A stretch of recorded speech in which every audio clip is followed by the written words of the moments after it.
dimanche matin, les cloches de l'église de Faleron sonnèrent longuement dans l'air clair de juin. Dès l'aube, les habitants avaient décoré les rues de draps blancs, de branches de buis et de guirlandes de fleurs sauvages. Dans l'église pleine à craquer, au premier rang, sur sa chaise réservée depuis des générations, s'installait Évelyne de Belleville, drapée d'une magnifique tenue couleur crème, ornée d'un chapeau délicat et de gants ivoire. Tout le monde se retournait sur son passage. Même les enfants cessaient leur bavardage pour l'observer avec admiration. Évelyne possédait ce talent rare, celui d'entrer quelque part comme si le monde entier avait attendu son arrivée.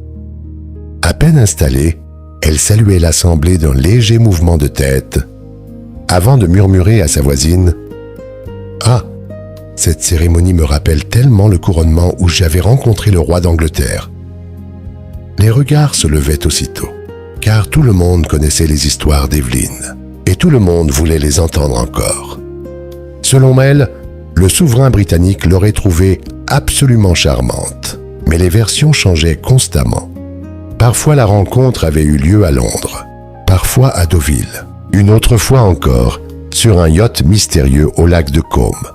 Les dates ne correspondaient jamais, les détails non plus, et pourtant, personne n'osait l'interrompre. Parce qu'Évelyne racontait ses récits avec une telle élégance théâtrale qu'on finissait toujours par vouloir y croire un peu. Mais sans elle, les fêtes du pays auraient eu beaucoup moins de saveur.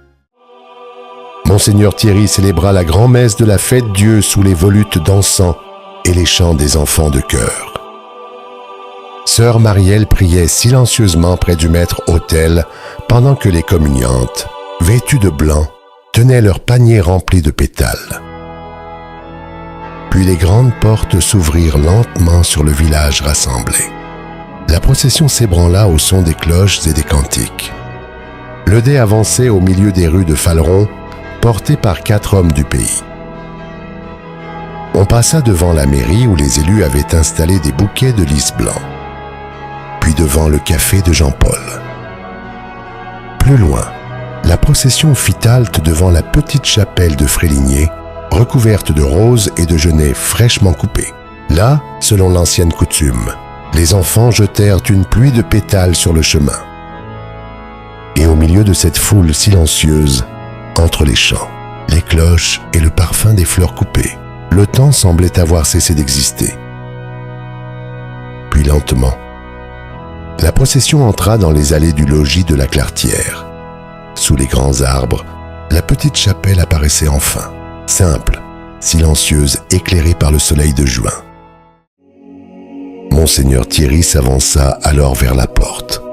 Il posa lentement la main sur la pierre bénite, puis déclara d'une voix grave que ce lieu demeure un refuge pour les âmes fatiguées et pour les mémoires oubliées.